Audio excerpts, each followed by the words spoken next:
Në qoftë se çdo fëmijë lind musliman, si u krijuan fetë e tjera.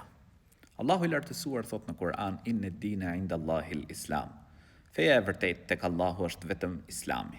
Profeti alayhis salam na tregon në hadith se fëmia pra lind në fenë e pastër monoteiste, pra adhuruesi Allahut lartësuar një të vetëm. Më pas prindrit janë ata që ja japin orientimin. Profetët e Zotit, të gjithë pa përjashtim, kanë ftuar që me u adhuru Allahu i lartësuar një i vetëm, mos me i bë atij shok në adhurim. Kjo ka qenë thirrja e gjithë profetëve të Allahut lartësuar. Për shembull, babai i profetëve Ibrahimi alayhis salam, Abrahami. Zoti i gjithësisë thot për to në Kur'an: Ma kana Ibrahimu yahudiyan wala nasraniya, walakin kana hanifan muslima. Nuk ishte Ibrahimi, pra Abrahami, as hebrea as i krishter, por ishte në fenë e pastër monoteiste, musliman.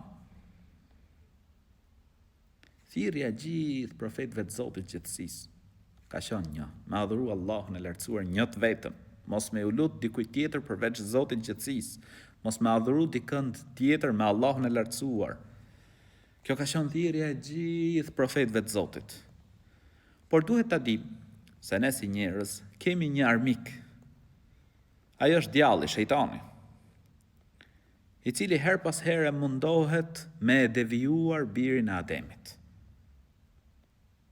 Dhe qëllimi më i madh që ka shejtani është që njeriu me arrit në shirk, në mëkatin më të madh. Pse? Se me shirku nuk e fiton xhenetin.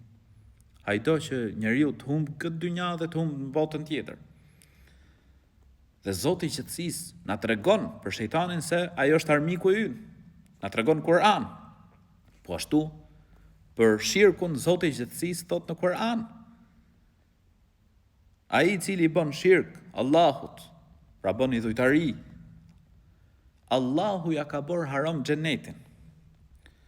Kështu që njeriu, nëse do lumturinë e përjetshme në botën tjetër, nëse do me qenë në xhenet, me fitu xhenetin, duhet me adhuru Allahun e lartësuar një të vetëm, me besu dhe me pasu profetin Muhammed, paqja dhe mëshira e Zotit qofshin mbi të.